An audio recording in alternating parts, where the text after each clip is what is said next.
Have you ever been on a date that turned into a nightmare? One that you can never forget, no matter how hard you try? What if I told you that some of the most dangerous people you meet are the ones who seem perfectly normal at first? How would you feel if you discovered that the person you trusted with your life was not who they said they were? This isn't a scene from a thriller movie or a twisted fiction. It's the chilling reality for those who have lived through it.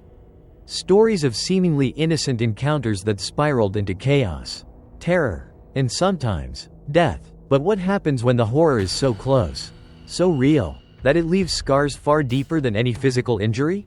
Stay with me, because by the end of this video, you'll discover the hidden truths behind these unsettling encounters, and just how quickly things can turn from blissful to deadly when you least expect it. Let's dive into this dark journey. But be warned, what you're about to hear might make you think twice before trusting anyone again. It was supposed to be a perfect evening, the kind of night you dream about, a first date with someone who seemed just right. His name was Mark. He had this charming smile, an easy laugh, and an old-school way about him that felt so refreshing. He wasn't one of those flashy types, but there was something comforting about him. We met through mutual friends a week earlier, and the chemistry between us was undeniable. It was one of those moments when you just know that something exciting is on the horizon. I'll never forget the evening he picked me up. The sky was painted in shades of pink and orange, a perfect Miami sunset. The air was warm, and the breeze carried the faint scent of the ocean. Mark drove a sleek, black car, nothing fancy, but enough to give off that "I've got my life together" vibe.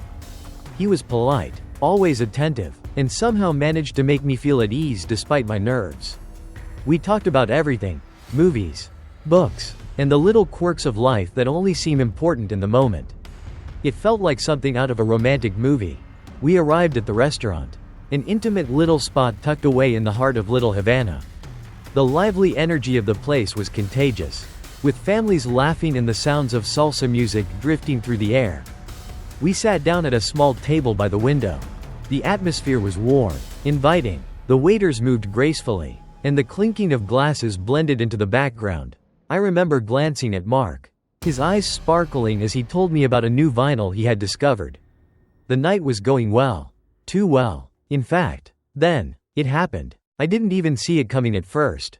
There was this loud pop, sharp, sudden, and completely out of place. The window next to us shattered into 1,000 pieces.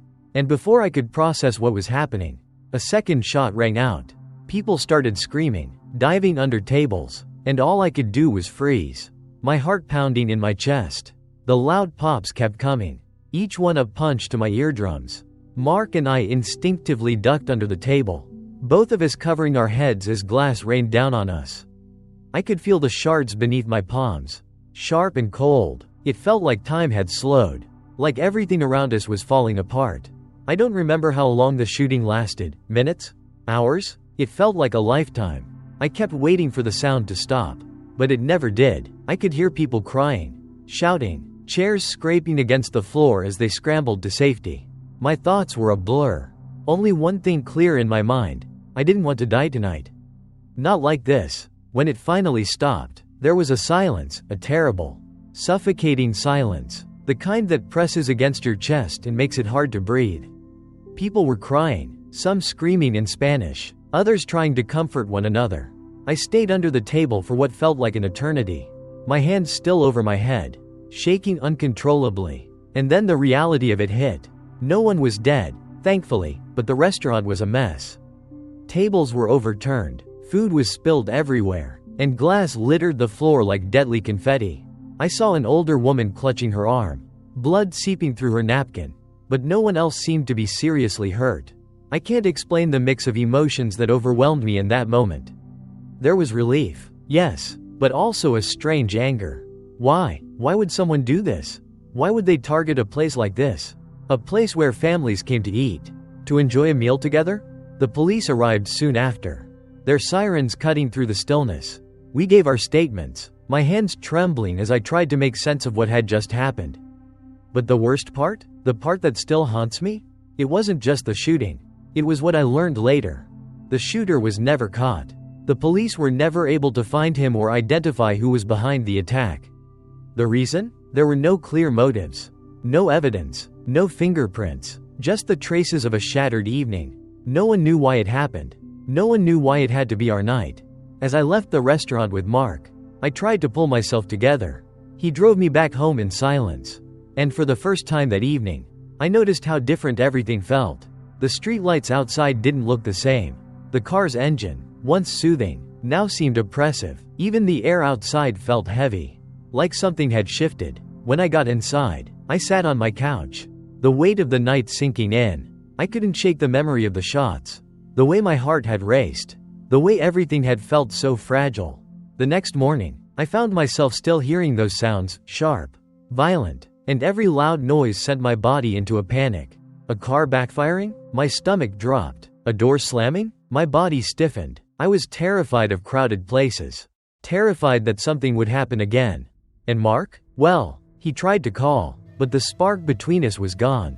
That night, that terror, had changed everything. It was too soon for us to have shared something so raw, so frightening. And though we tried to meet again, it never felt the same. He never called after that. Maybe he couldn't, or maybe he didn't want to. Either way, I never went back to Little Havana. But the worst part was this. I started to realize just how quickly everything had changed.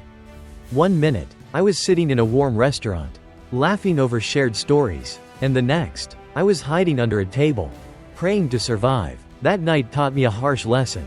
No matter how carefully you plan, no matter how safe you feel, everything can change in an instant. And it's a feeling I'll never forget. Stay tuned, because the next part of this story might make you rethink your safety in places you thought you knew well. It's strange how quickly things can change.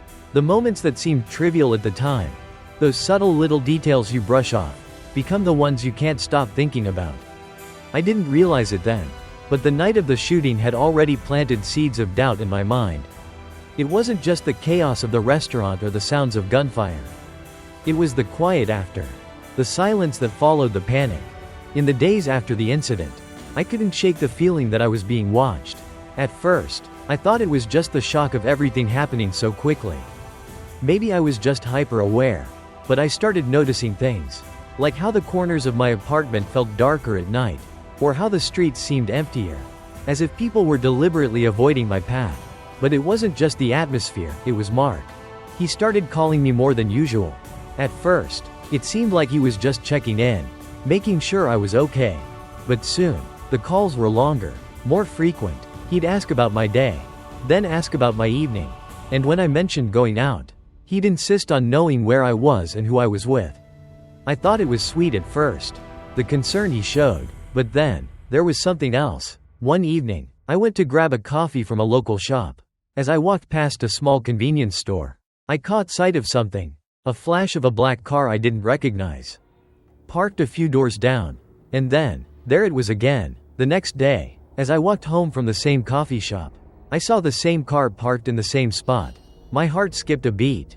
I couldn't be sure, but it felt too coincidental.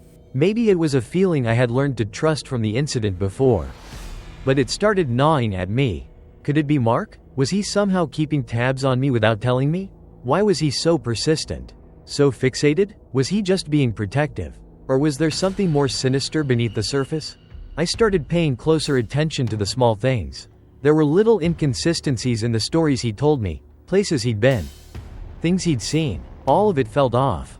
Once, I asked him if he wanted to go out to dinner, and his response was, "Strange. Maybe you should stay in tonight," he said, his voice tinged with something that made my skin crawl. I brushed it off. I thought I was just being paranoid.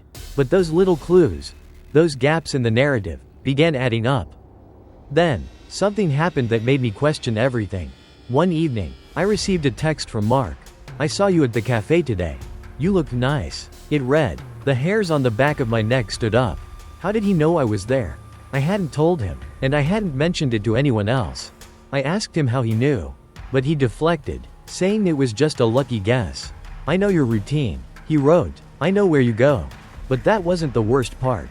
No, the worst part came later. When I checked my phone's camera roll, a picture had appeared, one I definitely didn't take. It was a picture of me, sitting on the bench at the cafe. It was blurry, taken from a distance, but it was unmistakably me. I was frozen. How had he gotten that photo? My phone was locked. I hadn't shared anything. The feeling of being watched crept over me like a cold shadow. This wasn't normal. This wasn't love. And then there were the signs I couldn't explain. Late at night, I'd hear footsteps outside my door. At first, I thought it was just the building settling. But then, I'd hear the doorbell ring, softly. Barely audible, followed by nothing. I'd open the door to find nothing there. Just an empty hallway. I couldn't shake the sensation that someone was standing just beyond my threshold. Watching me, waiting. I tried to push it out of my mind, telling myself it was all in my head.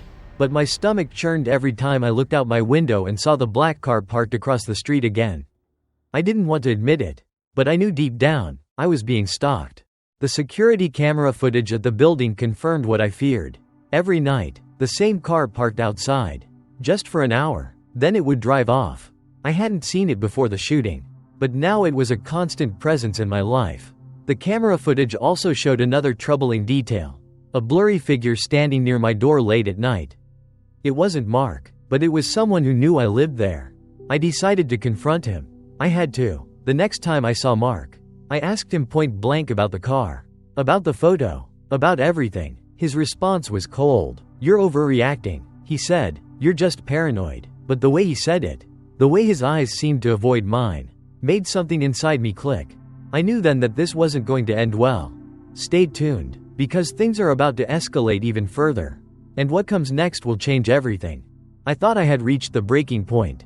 The creeping suspicion, the unexplained photos, the late-night footsteps, they all culminated into one terrifying conclusion. Mark wasn't just some worried boyfriend. He wasn't just someone who had taken a little too much interest in me. He was dangerous. I had to confront him. But I had no idea how much worse things were about to get.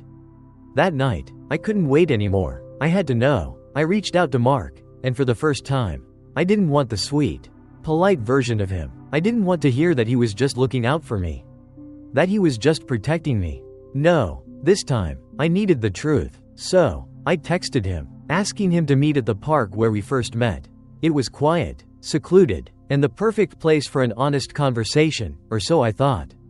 When I arrived, Mark was already there. His back was turned, and the park lights cast long shadows over his figure.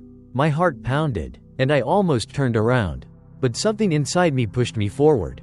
I confronted him. "Mark, I need to know what's going on. Why are you following me? Why are you sending those photos? Leaving me all those messages? What do you really want from me?" He turned slowly, his face unreadable. And then, for the first time, I saw it. The smile, calm, controlled, but with something else lurking beneath it. It wasn't the smile of a man who cared. It was a predator's smile. "You're confused, aren't you?" he said softly. "You've been feeling watched, like something's off. You've been trying to piece everything together, but you've missed the obvious. Haven't you?" I took a step back, suddenly feeling a cold, paralyzing sense of dread. My hands trembled, but I didn't let him see. "What are you talking about?" I whispered, trying to steady my breath. Mark's eyes flickered with something dark. "You really don't understand, but you will. Everything I've done, it's all part of the plan." Before I could respond, he pulled out something from his jacket pocket, an old, tattered notebook. I felt my throat tighten. He opened it, revealing pages filled with my name, my habits, my routines, the places I'd been. There were even notes on conversations I'd had with friends. Details only someone close would know. But the most chilling part? The final page. It was a drawing of me, sitting at my desk at home, exactly how I looked when I sat there to do my work. "I know everything about you," he said, his voice growing colder. "And now, you'll finally understand why. You're mine." I froze. My mind raced, trying to make sense of it. Was this some twisted form of love? Had I been blind to the danger I'd been in?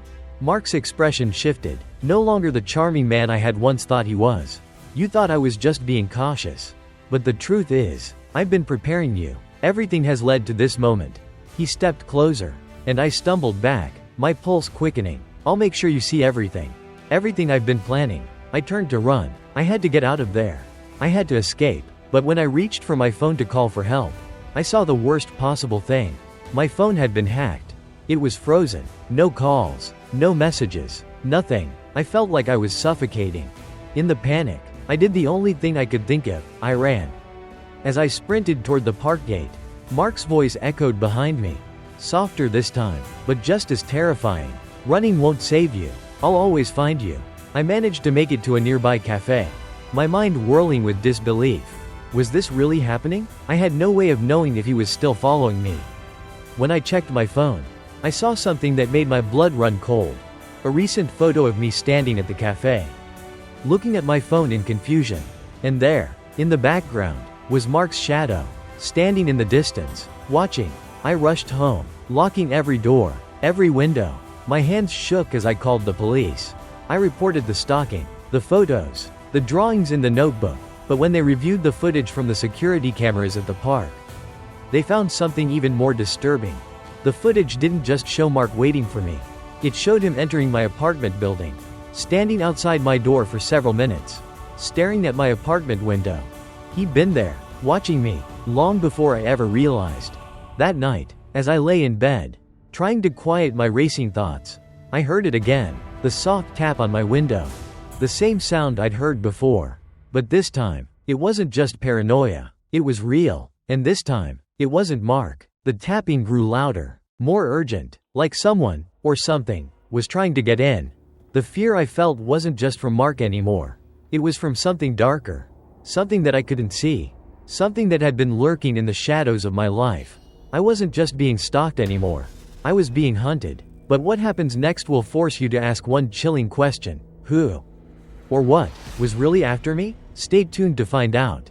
After the confrontation in the park, I thought I had escaped. I convinced myself that I was safe, that the police would handle it, and that Mark would be arrested before anything worse could happen. But the aftermath wasn't as simple as that. In fact, it was far more disturbing. The first few days after Mark's disappearance felt like a fog. The police had taken his notes, the drawings, and the photos. They had even reviewed the footage of him outside my apartment. They assured me they would do everything they could. But in my gut, I knew Mark was not the only thing I needed to fear. The unsettling feeling of being watched, of something dark lurking in the shadows, never left me. The truth is, I never expected what came next. It started small at first, just the occasional noise in the hallway. A doorbell that rang but no one was there. But soon, it escalated. One night, I heard tapping at my window. I tried to tell myself it was just the wind, but then it happened again. And again. The tapping grew more persistent, more insistent. I couldn't ignore it anymore. My heart raced as I peeked out from behind the curtains. But there was nothing but the darkness. Still, the fear lingered. I called the police again. But when they came to check, they found nothing. No footprints, no signs of forced entry. Just silence. The same eerie silence I'd been living in for days. But that silence had a way of speaking to me, telling me something was wrong. Something was still there. It wasn't until the following week that I discovered something that made my blood run cold. While cleaning up my apartment, I found something tucked away under the floorboard near my bed, an old, tattered piece of paper. It was a map of the city, with various locations marked in red. My home was circled 3 times. My heart skipped a beat. I didn't know how to process it. I hadn't noticed the marks before. But now it all clicked. Mark had been watching me, planning this from the very beginning. These were places I had been to in the past few weeks: the cafe, the park, the grocery store. He had been there too. He had been following my every move. And I hadn't even known it. I went back to the police with this new evidence. But when they checked the security footage around those locations, they found something worse. At each place, Mark was there, not just lurking in the background, but standing close enough to catch my every move, to trace my path through the city. And at one of the stores, they found something that made my skin crawl. A faint trace of blood on the ground near where I'd stood. A small splatter. It wasn't mine, but it was there. They weren't sure whose it was. But the fact that it was there, near me, made it clear that whatever Mark had been planning was darker than I had ever imagined. I couldn't shake the image of that map. The way he had tracked my life like some twisted game. It was like he had been setting me up for something worse. And now I knew, he had never really left. I started to feel him everywhere. It wasn't just the noises at night, it was the sense of his presence. Watching, waiting. My apartment no longer felt like a home. It felt like a cage. Then came the phone calls. It started with strange, blocked numbers. At first, I didn't answer. But then, the voice came through, low, Distorted. Almost familiar. You can't escape. It whispered. You'll never be safe. I hung up immediately. But the calls didn't stop. The voice would always come at random times. Never with any pattern. Sometimes, it was in the middle of the night. Other times, it was when I least expected it. And every time, I felt the fear clawing at me, wrapping around my throat, squeezing tighter. I couldn't sleep. I couldn't eat. Every creak of the floorboards, every gust of wind felt like him. Mark, just around the corner. Watching from the shadows. A few days later, the police gave me news I wasn't prepared for. Mark was found. Or, rather, his remains were hidden deep in the woods just outside the city. The body was unrecognizable, but the pieces of evidence they found next to him were what terrified me the most. A journal, filled with scribbled notes about me, about my habits, my life, my every movement, and a photo, one final photo of me, taken from a distance, standing alone in my living room. Mark's body was gone, but the terror wasn't. The police said it was likely that he had been part of some dark obsession. But for me, the horror had never been about Mark himself. It was about the fact that, no matter where I went, no matter how far I ran, his presence would always follow me. He had left his mark on my life. And in a way, it felt like it would haunt me forever. I don't know if Mark was just one twisted person, or if there's something deeper at play. But what I do know is that sometimes, the scariest thing isn't the thing you can see or even the thing you know. It's the thing that's watching you, lurking in the dark, that you can't escape. Stay with me, because the story isn't over. The truth behind all of this is darker than you think. And soon, you'll discover just how deep this rabbit hole really goes. At this point, I was convinced that Mark's obsession with me wasn't just about him. I had learned to fear what I could see, the photos, the texts, the strange tapping on my window, but it was the unseen force. The one that lingered in the background. That truly terrified me. The whispers, the feeling of being watched when I was alone in my apartment. The way every creak in the floorboards seemed to echo like a warning. It wasn't just paranoia. There was something else at play. Something far darker than I had imagined. I couldn't shake the feeling that I was being drawn into something I couldn't control. And then came the proof. It wasn't just Mark, or the fear I had learned to live with. It was something else. I'd been going over all the evidence in my mind, all the little pieces that didn't quite fit. The police had found no direct link between Mark and any larger criminal activity. But I knew it wasn't just random obsession. Something told me this went deeper. I decided to take another look at the footage from the security cameras in my building, the ones I had checked after hearing the tapping outside my window. The footage from that night was disturbing, but it was the footage from earlier that gave me a sick feeling in the pit of my stomach. At first glance, it seemed normal, just a regular night, just me, walking home from work. But then, as I watched closely, I saw something that made my blood run cold. The camera, positioned in the hallway near my door, had captured an unusual reflection on the window. It wasn't me, it was someone else. A shadow, just barely visible, standing behind me as I walked down the hall. The figure wasn't Mark. It wasn't anyone I recognized. But that shadow, it was there, watching me, watching my every move. I took the footage straight to the police. But they couldn't explain it. It could be a trick of the light. They said, it could be anything. But I wasn't convinced. The figure had appeared several nights in a row, always just outside the frame of the camera. Always there, just out of sight. I began to dig deeper. I went through every piece of evidence, every photo, every scrap of information I had. And that's when I found something I never expected to see. Hidden in the corners of Mark's journal, under the pages filled with my routines, was a reference to something else. It was a name, The Watcher, written in blood-red ink, with strange symbols surrounding it. The words were cryptic, but one sentence stood out. The Watcher does not sleep. The Watcher sees all. And when the time comes, the Watcher will claim what is his. I didn't understand what it meant at first. But then, everything started to fall into place. Mark wasn't just some obsessed stalker. He had been following orders. He was being controlled, driven by something far darker than a mere human obsession. I started to believe that the Watcher was not just a figure of speech. It was something real, something malevolent. I went to see an expert in paranormal activity. After showing her the journal and sharing the footage, she confirmed what I feared. The Watcher was a name tied to an ancient curse, a presence that haunted those it chose. An entity that thrived on fear and manipulation. She explained that sometimes, a person, or in this case, Mark, could unknowingly become a vessel for this force, its influence seeping into their actions, guiding them to terrorize its chosen target. The more I learned, the more I understood. I had been marked, not just by Mark, but by the Watcher itself. And the worst part? I wasn't the first victim. This force had been active for decades, moving from person to person, leaving a trail of fear and confusion in its wake.